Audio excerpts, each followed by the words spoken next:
Live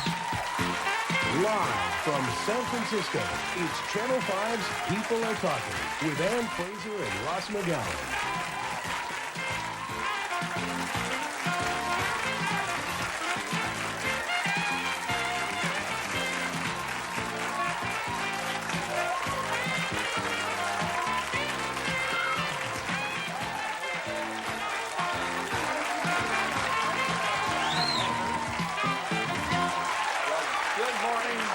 Welcome to People Are Talking. And happy Martin Luther King birthday.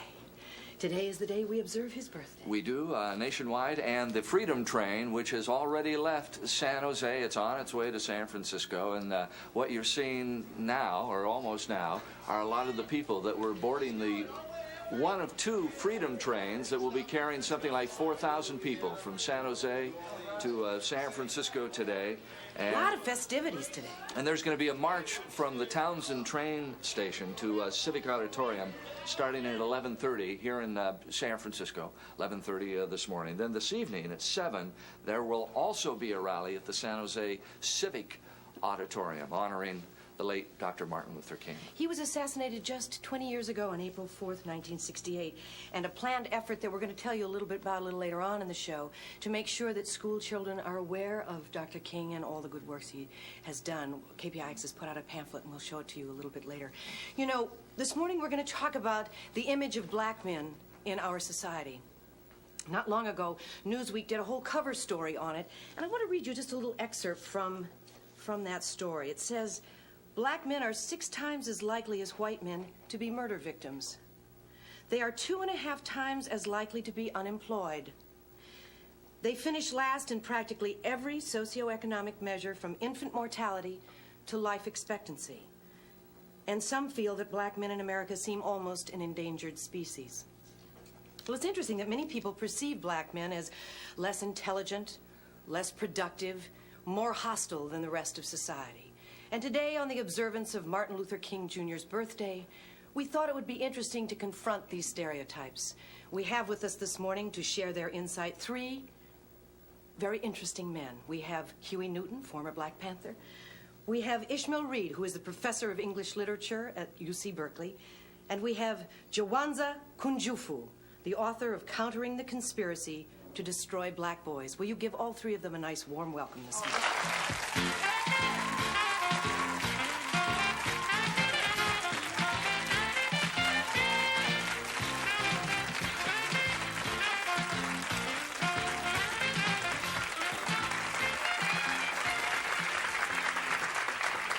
Gentlemen, thank you for coming to visit us this morning on People Are Talking. We are going to definitely get into the image of black men in America, but are the 3 of you still reeling on the comments of Jimmy the Greek last Friday? Well, I'm not reeling. I thought the comments were pretty accurate. I think that blacks are a superior gene line. Based upon reproductive survival success, you have to reproduce in order to survive. And blacks have been put under 400 years of slavery, given the worst food, the worst medical care, the worst housing. So that would select out the weaker gene lines. And that's why we would be out of proportionally represented in just about every area we're given an opportunity. Are you glad? You sound like you're glad he made these comments here. Now, if whites would like to be superior, they would allow blacks to enslave them for 400 years, and their weaker gene lines would die out. So I think that Jimmy the Greek is unfairly treated by the station that fired him.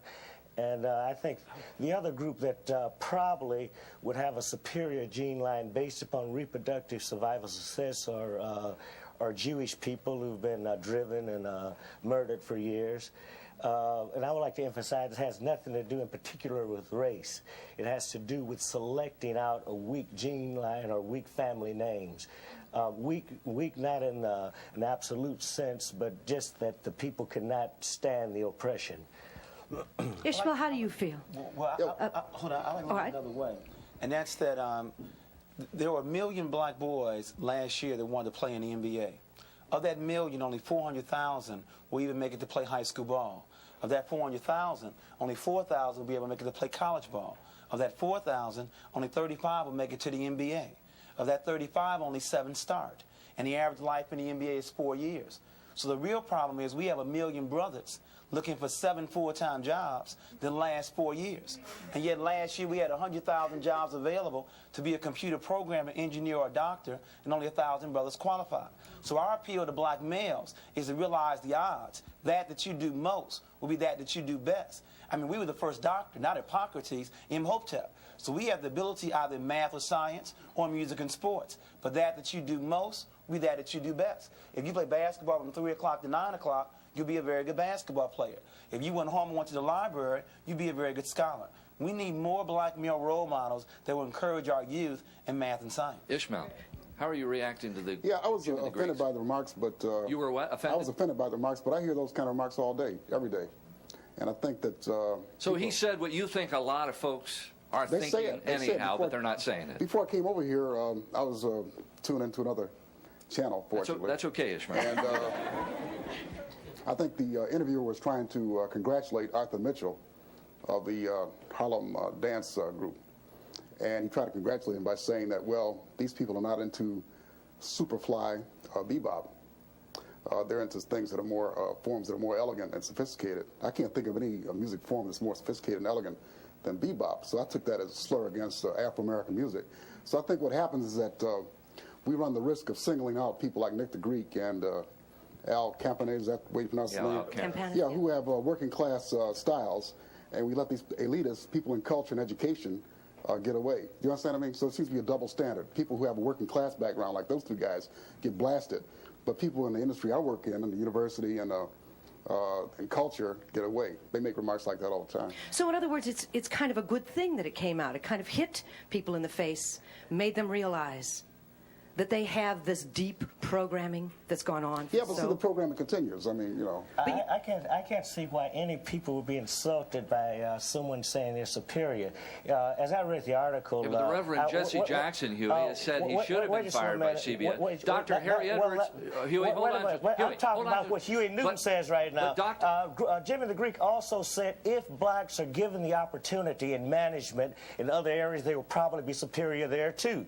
And so I can't see where anyone would find fault with him other than the majority group who are afraid of blacks because of our superiority. You said okay. Oh, yeah, I said okay because it's true. It's easy for us to lash out at this person, but he meant that. You know, that was his programming, it wasn't? Right. He meant exactly what he said. That was very important to him. So we have to look at that and realize that this is how people are thinking. How do we change people's thinking? I don't want to change it. In other words, if you put blacks under the most vicious, the most savage oppression throughout the start of the enslaving period, what gene line would be left other than a very strong gene line? I think it's ridiculous to think that, in a biological sense, that weak gene lines would not be wiped out after giving the worst food, the worst medical care, and so forth. I think what people really want to do is read into Jimmy the Greek's statement to say that, well, blacks are only good at athletics, and blacks can't be good at quarterbacks or at management. But he did not say that. I think you're programmed to read into it black inferiority, because that's what you're used to seeing. And I don't know what his intentions were even. So how do we reprogram that so we don't think that blacks are inferior? Well, you just have to stop being racist by first encountering your racism and seeing first that you should be a little afraid of a people that you've attempted to commit genocide against. Not only then, but now. Jawanza, is it the fault of the media? Well, there's no question that there's a direct relationship between images and self-esteem. And it goes all the way back to Tarzan, to Superman, to Rambo, to Batman, to even painting the image of Jesus Christ as white. I mean, you can't separate racism from anything. So it's not unlikely then that you have Pope Julius commissioning Michelangelo in 1505 to paint Jesus Christ white. Images control self-esteem. Abraham Lincoln found out very early when you have 300 slaves on a plantation and one master, it takes a lot of work. Why don't you let them go? But don't teach them who they are. Control their history. Control their images. Then you won't have to watch them. Whoever controls the mind will also control the body. Let's talk about the image of the black man in America when we return. Stay tuned.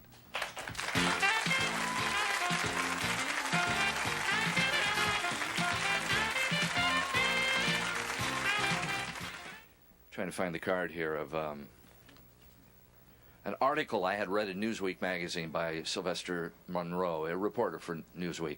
Went back to the projects in Chicago to see where he had been reared and all. And he said, as he sees it, the image of a black man in America is like when he gets on an elevator, a woman, she grabs her purse a little tighter to herself, fear that this black man's going to steal it.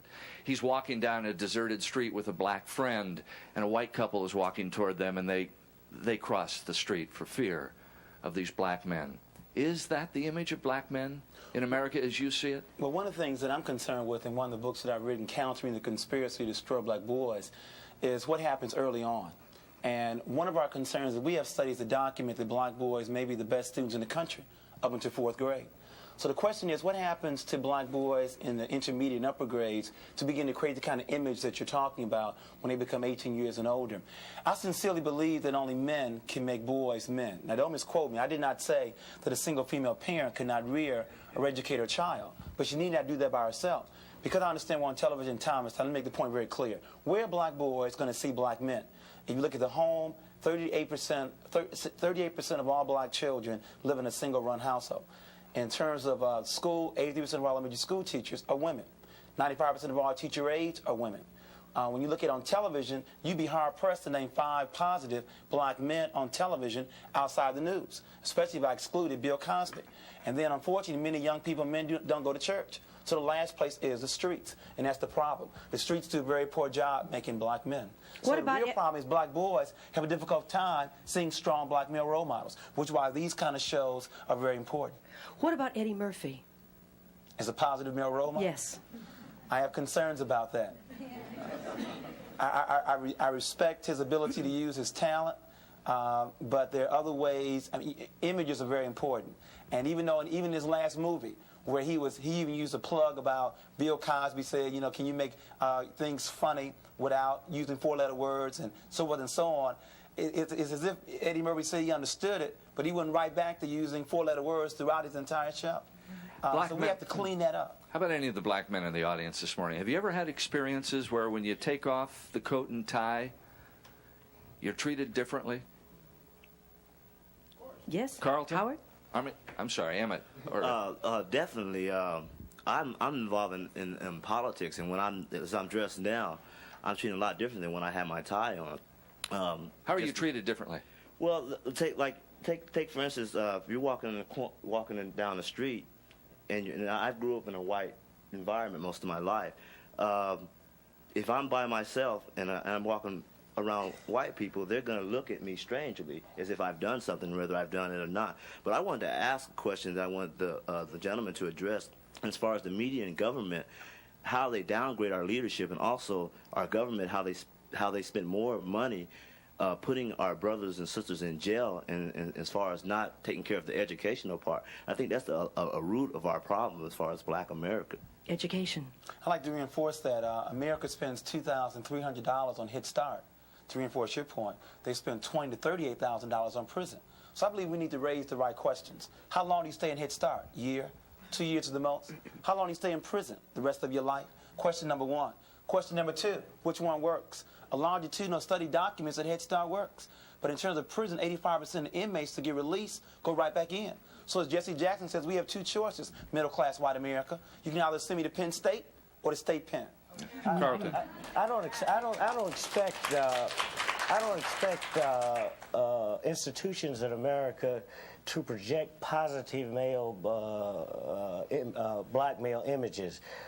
Black male images are created through revolution, through fighting to change the kind of oppressive conditions that have existed here and that exist. And the positive images that we all can be very proud of are movers such as Dr. Martin Luther King, and historically Nathan Private Turner, Denmark Vesey. What about the Black Panthers, Huey? The Black Panther Party, notwithstanding. Wasn't that a great boost to the black men in this country? Well, we think so. And, of course, we were wiped out systematically. There were about a million pages of information compiled upon me alone. I don't know how many millions of illegal. I don't know how many illegal break-ins, but I know I suffered at least 20 or 30 illegal break-ins. There were FBI documents that falsified bank records sent around, and the bank records were then sent around to our supporters. There were character assassinations. Everything. You scared people, Huey. The Black Panthers scared people. Anytime the black man attempts to change the slave image, he will scare white people. So the Black Panther Party, I thank you. When you said that we scared people, that means that we were creating a positive black image for ourselves. Carlton, you were an original Panther also, correct? I was one of the original members of Huey's defense team when he was first charged with the murder of Officer Fry and the assault on Officer Haynes. I have many comments to make, and I'm not going to be able to make them all. But I would like to make them in order of importance. We are celebrating Martin Luther King's birthday today. I think that we should be, at some point, considering making Huey P. Newton's birthday a national holiday. When I first came to the Bay Area from Chicago, I was appalled at the way the police were oppressing black people in the ghetto. And the only man who had the guts to stand up was Huey P. Newton, along with his associate Bobby Seale. I was very proud of his actions. I thought that Martin Luther King taught us how to pray and how to arouse the conscience of our oppressor. And I thought that Huey P. Newton taught us how to stand up to our oppressor. And for that, I think he should be accorded a national holiday. Okay, thank you, Carlton. Yes. You did a nice job with that. Thank you. Bravada. Hi, I grew up in San Francisco in the Hunters Point Naval Projects, and I could remember being about 6 or 7, and we had an area for the Black Panthers up in Hunters Point, and I felt so protected that they were there. I felt that I could go outside, and everything was beauty. The black people were together in Hunters Point, and when we had that big riot on 3rd Street, everybody began stealing from each other. Not at that point, but it's just like we lost our togetherness. We lost it. Now that you look back over the entire Black Panther movement, are you buoyed by it? I mean, was it a real positive experience? You think it worked? I think that we accomplished some of the goals that we set out for. Of course, that blacks are not free in the United States to this very day, so we have not accomplished freedom. But I hope that we laid down a history that we contributed to the continuing struggle for freedom. Let's take a commercial break. We'll be back.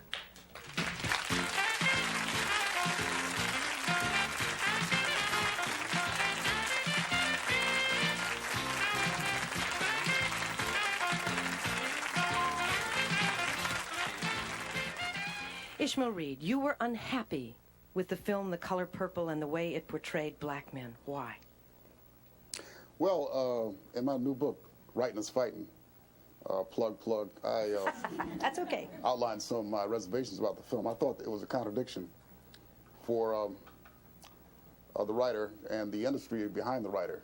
This was a collective decision. It wasn't her decision alone. They had a meeting, these feminists.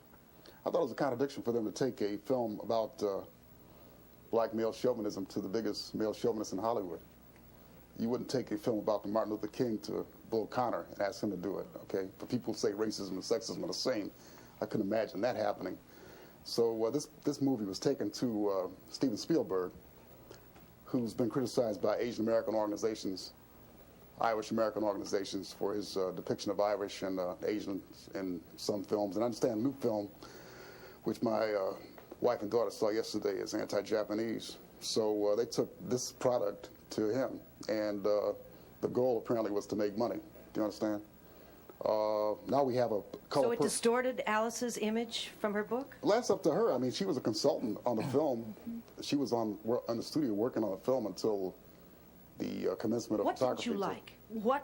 What were the characters? I mean, it was one story about a not very nice man. I mean, she has a right to write what she wants to, and Hollywood has a right to I mean, this is Martin Luther King Day. We're for freedom. I'm not for censorship.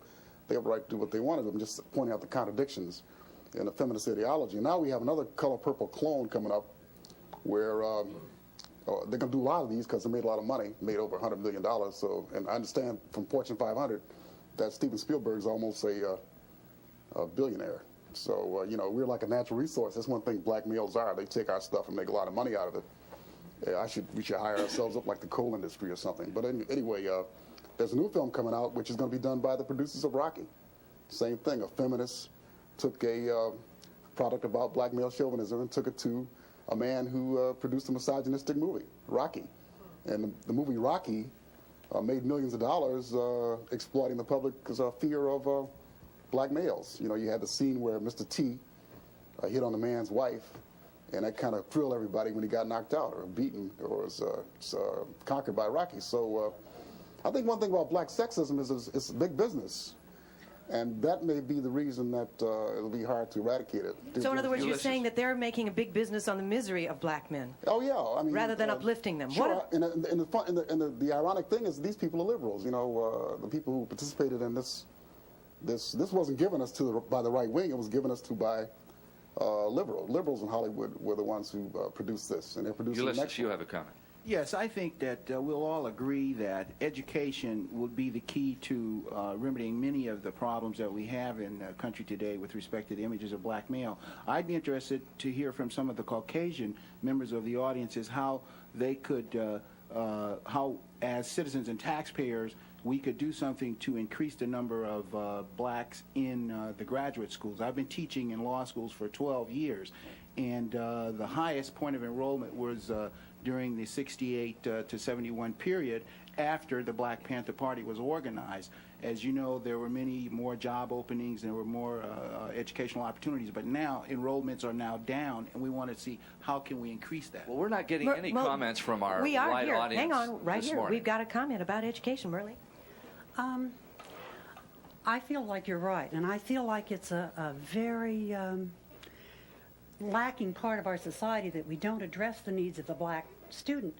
But I think it needs to start younger than that. I think it needs to start in the grammar schools. And I'd like to know how we can change this to make this happen. What do we need to do?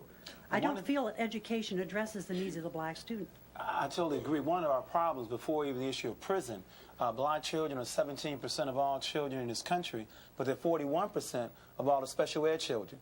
The mentally retarded, the learning disabled children, the behavior disordered children. 17 doesn't equal 41. And if labeled special ed in terms of black children, 85% of the time it's going to be a black boy. See, the real challenge is the female teachers. They have designed a classroom for female students.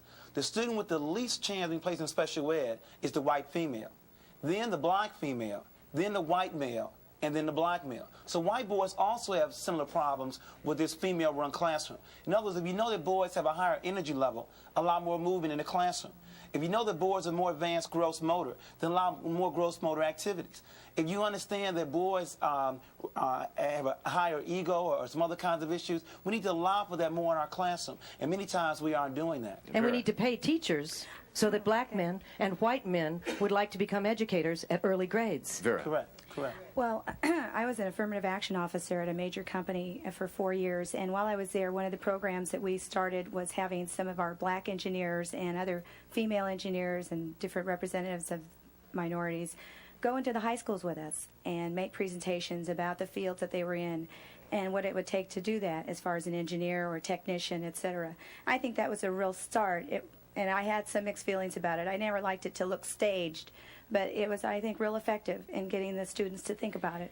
And my only other comment would be to have that same program in elementary schools. The Role Model Mentor Program is a very good program, and we need to have more of that. How do you feel about, is it Joseph Clark? I'm not sure I have his name right. I hope so. The principal who is Joseph Clark. Joseph Clark, who's hot, who's trying to make the schools work, who's saying if you don't put your nose to the grindstone, you're out, and he's running into all kinds of trouble. He brought me into his school to speak, and my concern about Joe Clark is that anytime you have a school where there's a high disciplinary problem, high drug problem, you can't teach when schools are not safe.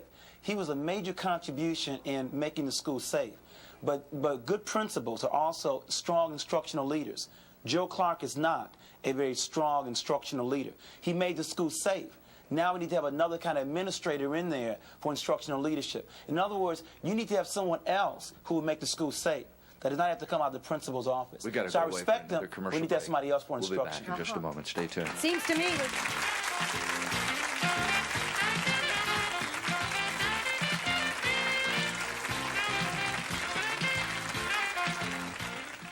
talking about the image of black men in America, and mostly we've heard black people talking about and somewhat how they perceive themselves. And the white members of our audience, the other colors, are not saying much about image. I mean, is there a reason to fear in your minds a black man walking down the street in exercise clothes? Does anybody feel that they have to hold their purse closer, or maybe they can't leave the car unlocked? Angelo?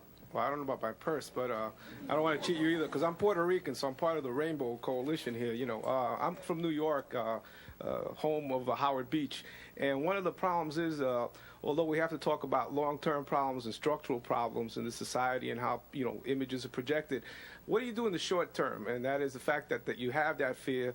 You have, you know, people that can say, you know, more blacks and Puerto Ricans and Latinos are in prison than, you know, white people are, you know, proportionately, that there's more crime in, you know, black areas. And you have this image, you know, that is based on some realities in the sense of the immediate thing that doesn't deal with the long-term thing. How do you deal in the short term with those kinds of issues? How do you address that in terms of, you know, so if you see a black man on the street and he's not in coat and tie, maybe even if he is, you have some fear?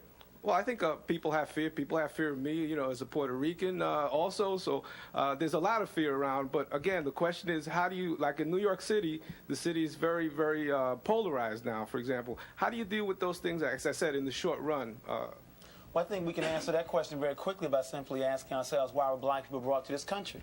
We were brought here to work. Does that reason exist today? America has a problem. What do they do with the people they no longer need? But remember, how you phrase the question determines the answer. The Negro question is, what are they going to do for us? The African question is, what are we going to do for ourselves? In other words, and very quickly, what I'm trying to get at is that there are good-intentioned parents to tell their children to get a good education, to get a good job. I don't lie to my two sons, 15 and 10. I tell them to get a good education, to be like their father, to be the boss, to run their own corporations. In America, you can have a BA, MA, and I have a PhD, and you can still be out of work. In other words, well-trained but poorly educated. So programs like Minister Farrakhan's self-help programs, see, it's a contradiction for America to condemn a Louis Farrakhan, to condemn the Black Panthers who are reinforcing self-help kind of activities. The need to create income and jobs in the black community. We earn $208 billion, but we spend 93% of our money somewhere else. Where you spend your money is where you spend your job. Carl. I wanted to make the point in concurrence with what the gentleman just said, and that is that education, frankly, is overrated in terms of what it will do for blacks in America. It's merely a tool, and the bottom line are the economics involved. As Louis Farrakhan pointed out, why can't we at least make our own toilet paper, our own soap, and our own toothpaste, and not be dependent upon the dominant culture for our basic needs? It was also pointed out to me that I should respond to how it made me feel, for example, when I was stopped by an Albany police officer walking along the street at 4 o'clock in the morning in my jog suit and tennis shoes going home because he didn't know me. First thing he did, he approached me and asked me for my ID. Well, I don't carry ID in my jog suit. When I gave him my name, I gave him my nom de plume because I'm a poet, and my nom de plume is Alan Philip Decadro. When he couldn't come up with anything on the computer, he was very incensed. Now, he got angry at me simply because he couldn't find anything on the computer, which should have indicated that I wasn't in any trouble or hadn't been in any trouble. But the fact of the matter is I was very incensed about this incident, and I think that the fact that a black man not in a shirt and tie is oppressed more than other people is one of the indicia of racism in this country. Okay, we'll be back in a moment.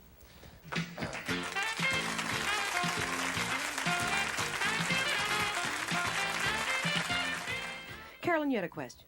I just wonder why sometimes, often black men choose white women over black women. I don't understand that. Well, I think that's very easily answered by the fact that we still live in a world where we base images or beauty off Europeans. In other words, if America defines beauty as light skin, long hair, and blue eyes, haven't they told you what ugly is? There are still people, even in this audience, using terms like good hair. If you know what good hair is, you got to know what bad hair is.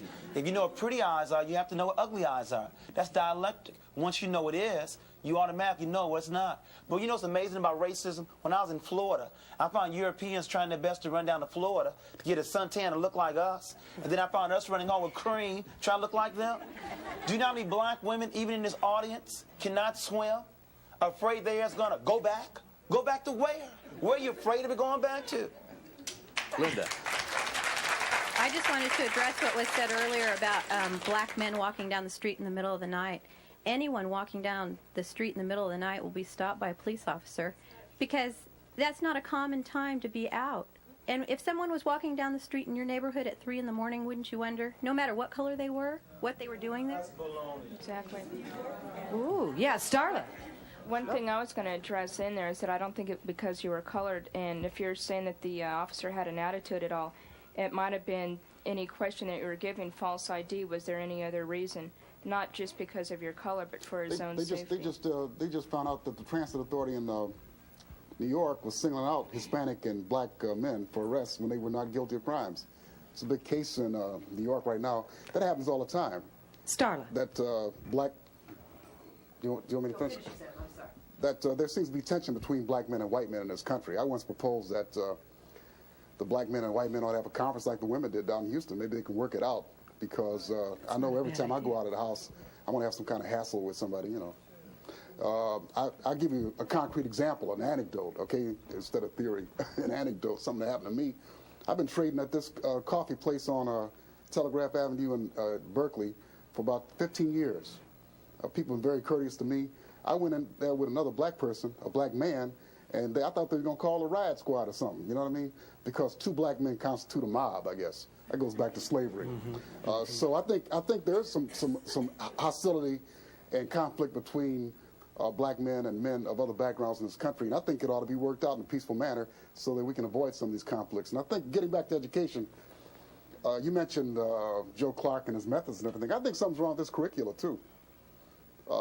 We have people who do ignorant things because they've not been acquainted through the educational system with other cultures. Now, if I were Jimmy the Greek, I would sue my high school, I would sue every university I went to for not acquainting me with Afro-American people in this country. Now, we have a case down here in Stanford where the Asian, Hispanic, and Afro-American students are just trying to get Stanford to make one ethnic course a required course, okay? Just one, not changing the curriculum, not making a curriculum a multicultural curriculum so we can learn about Hispanics and other people in this country, but just one, and the resistance is coming from the professors there. And I'm reminded of the professors in Nazi Germany who knew about Schubert and Bach and Beethoven, yet they were the ones who led to the Holocaust, who encouraged the Holocaust and used to end their lectures with Heil Hitler. Starla. What I wanted to say is that I don't agree with the lady saying that because you're because you're out after 4 o'clock in the morning. I live in the Haight. People are up jogging all the time.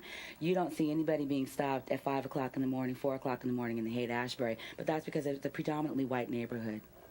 And that's the way I see it. I don't think if it was it doesn't make any difference when it's a predominantly white neighborhood and white people are jogging. But if a brother was out there, they would be watched and they would be looked at. I hate to disagree with you, but I was stopped this morning at 5:30 walking my dog by a policeman who just wanted to know why I was out at that hour. I'll tell you what, the white women are the safest group in this country. Just statistically, if you want to get back to theory, if you're a white woman, your chances of being murdered is 1 in 300 something. If you're a white man, it's a 1 in 200 something. If you're a black woman, it's 1 in 181. If you are a black man, it's 1 in 25, okay? So all we hear about in the media is protecting American European women. Do you understand me? When they're the safest people, the safest group in this country. And I see the police and all these other knight errants or whatever, these vassals and warriors, their whole energy is directed towards protecting the safest group in this country. So I think we get in this hysteria about race partially because of the media. And I don't want to bring that because I'm on television. Yeah, I'm on your show. But I think okay. the media, you can say that. Is to get some things said, and I don't know what we're getting said. People get 95% of their information from television nowadays, okay? Brian Gumbel said this is the most important way of informing people and educating people in the country. And I think the media has become more responsible. Every time I look at that 6 o'clock news, I cringe. I say, oh, Lord, what do we do now? You know what I mean? What went for the black women in this audience? What role do you play in the image of black men? You were stopped. You know what? We're not. Of course, we weren't talking about white people are never arrested. White people are never stopped going down. See, that's an absolute statement. You have white people in jail. We mean as the statistical average that blacks are more often stopped according to our number that we represent in society, which is only about 11%. Right. You know what? I don't think anybody's going to disagree with it. I agree with you completely. How do we change that? Let me give you an example. All we're giving statistics is the same old talk. The way you change it is changing the entire institutionalized racism. Okay, we're not going to change the whole system this morning. Give us some ideas what we're going to do to help. We're not going to do anything but procrastinate. But what I'm trying to say is we have to start movements like the civil rights movement, continue it like the Black Panther Party, continue it like the Republic of New Africa, continue movements like the Nation of Islam, because it needs all of those groups, all of those movements, just to start to make a dent in the kind of twisted mentality white people have in this country. Why aren't they being started from the then? upper class to the middle class? Because they all Rita has a comment here. By the situation of black oppression, one way or another, even when they don't want to. You know how we can start today? Well, now let's let our audience have some comment. Well, you have more time than I have, and you just in the audience. You have more time. Why don't you come up? You have more time than I have, and you just in the audience. My feeling is that as a black woman and a mother, it is my responsibility, as what I see myself as the first teacher of a nation. I consider myself to be a part of the black nation. And my responsibility as a mother is to teach my son the reality and the truth of the world as it exists. Not only my son, but any child that comes into my environment. If I see a kid walking down the street and it's raining and he's got his coat on his shoulder, sweetheart, put your coat on your back. Okay, if I see a child disrespecting an adult, he doesn't have to be my child, but I will correct him. And that is our responsibility as black women and women as a whole. We are the first teachers of our children who become our nation.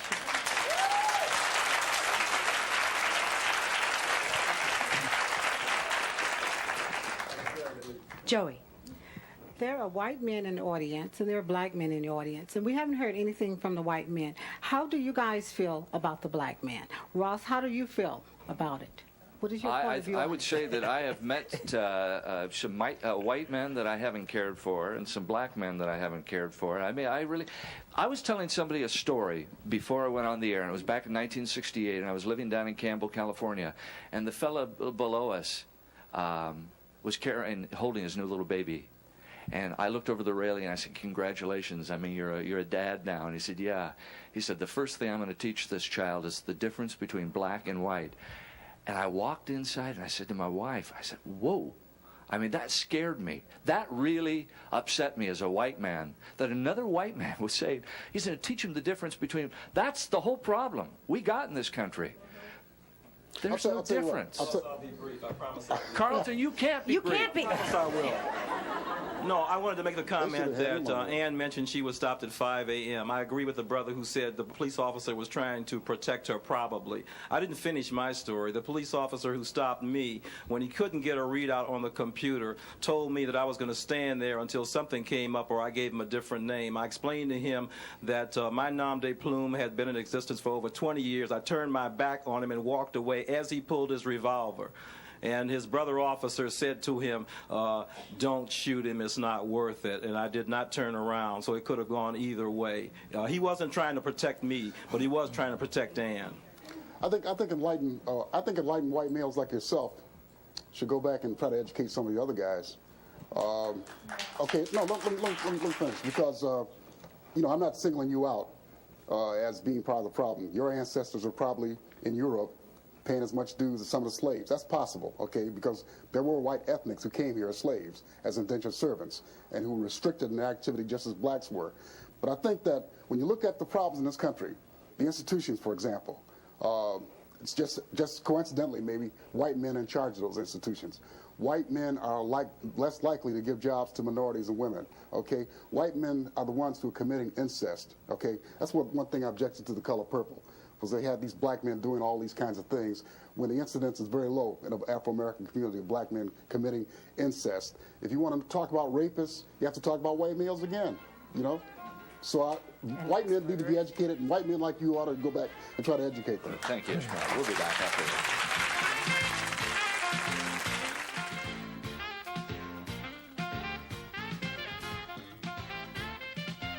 We've got about a minute and a half, Rochelle. Okay, I'd like to address this question to Huey Newton and Mr. Carlson. I don't see how you can compare his ways to Dr. Martin Luther King ways. He took his actions wrong. He didn't go about it the right way. Okay? A holiday for this man, that's funny, okay? Because he's wrong about his ways. May I respond? All right, we got 45 seconds. Okay, my name is Carlton. Carlton, we know. All right. First of all, Dr. King was a very great man, and his greatness was rooted in prayer. And Huey Newton was a great man. His greatness was rooted in what Dr. King was praying for, manhood. Okay, Stacy. Well, I see some black men it's their attitude. Like, you have the Black Panthers, and you're in your group, and you feel strong, but then you're like separating yourself still. And then we're going to get a group, and then you're going to get another group, and that's what separates us. We don't have to separate ourselves when we're already separated. But let me say this about Dr. Martin Luther King. Dr. Martin Luther King was put out of the NAACP because he was too radical. And before that, Dr. W.E.B. Du Bois, who started the NAACP, was put out because he was a communist. And he later then went back to Africa and died in Ghana. I think that I respect Dr. Martin Luther King in all of the areas. The NAACP, for instance, is a legal area. The Southern Leadership Council was an action area. I think that our problem is so large until it takes more than Dr. Martin Luther King, it takes more than Malcolm X, it takes more than Huey Newton to solve this problem. So I would like to know how this young lady would contribute in her actions or in her teachings we thank to everybody solve the for being problem. with us. Ann and I shall return after this. Stay tuned.